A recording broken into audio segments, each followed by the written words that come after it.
Hi friends, আমি পায়েল। আমার রান্নাঘরে সকলকে স্বাগত। আজ আমি আপনাদের সাথে শেয়ার করছি যে রেসিপিটি, সেটি অত্যন্ত সুন্দর খেতে হয়। আপনারা বাড়িতে অবশ্যই একবার বানিয়ে দেখবেন। আশা করছি আপনাদের আজকের রেসিপিটি ভীষণ ভালো লাগবে।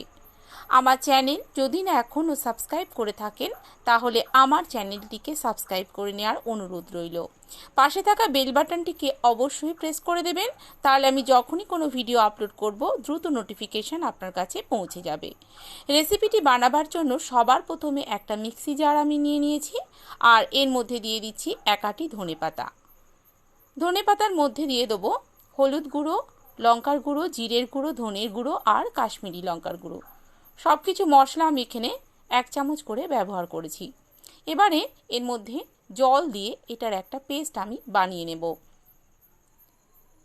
এভাবে এই রান্নাটা একবার করে দেখবেন, দারুণ খেতে হয় এই রেসিপিটি। আমি এখন এটার পেস্ট বানিয়ে নিচ্ছি। এদিকে কড়াইতে সর্ষের তেল গরম করে আমি পাঁপড় ভেজে নিচ্ছি।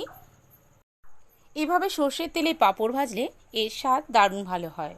প্রথমে গ্যাসের ফ্লেমটা হাইতে দিয়ে তেলটাকে খুব ভালো করে ধোঁয়া ওটা গরম করে নিতে হবে। তারপর গ্যাসের ফ্লেম একদম লোতে রেখে পাঁপড়গুলো ভেজে নিতে হবে। গ্যাসের ফ্লেম হাইতে রেখে কখনোই পাঁপড় ভাজবেন না, তাহলে পাঁপড়গুলো কিন্তু পুড়ে যাওয়ার একটা সম্ভাবনা থেকে যাবে। এভাবে আমি সমস্ত পাঁপড়গুলোকে খুব ভালো করে ভেজে নিচ্ছি। পাঁপড়গুলো এপিট ওপিট দুপিট খুব ভালোভাবে আমি ভেজে নিচ্ছি। সমস্ত পাঁপড়গুলো আমার ভাজা হয়ে গেছে। এগুলো আমি এখন তুলে একটা পাত্রের মধ্যে রেখে দেব। এবার কড়াইতে যে তেলটা রয়েছে তার মধ্যে দিয়ে দিলাম 1/2 চামচ গোটা জিরে, একটা শুকনো লঙ্কা, একটা তেজপাতা, 1/2 চামচ হিং, আর দিয়ে দেবো 1/2 চামচ পরিমাণ চিনি। গ্যাসের ফ্লেমটা লোতে রেখে সমস্ত উপকরণগুলো আমি একটু তেলের মধ্যে নাড়াচাড়া করে নেব।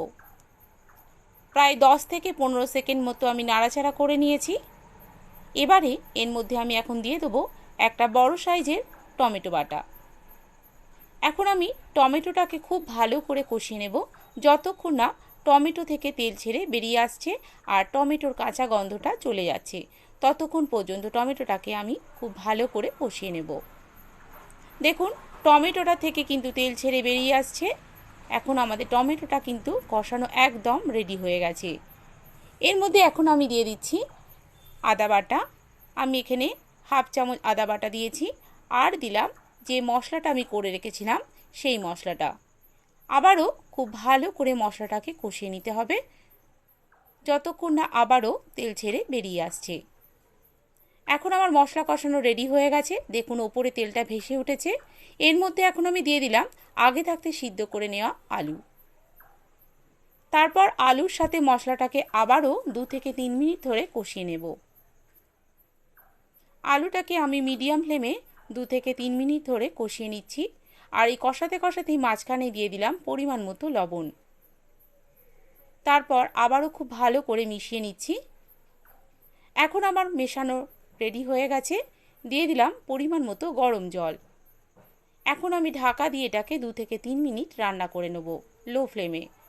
ঢাকা খুলে নিলাম। ওপর থেকে দিয়ে দিচ্ছি শাহি গরম মশলার গুঁড়ো 1 চামচ, আর দিয়ে দেবো ঘি। তারপর খুব ভালো করে এটাকে মিশিয়ে নেব। খুব ভালো করে আমি মিশিয়ে নিলাম। এরপর আমি যে পাঁপড়গুলো ভেজে রেখেছিলাম সেই পাঁপড়গুলোকে ওপর থেকে দিয়ে দেবো।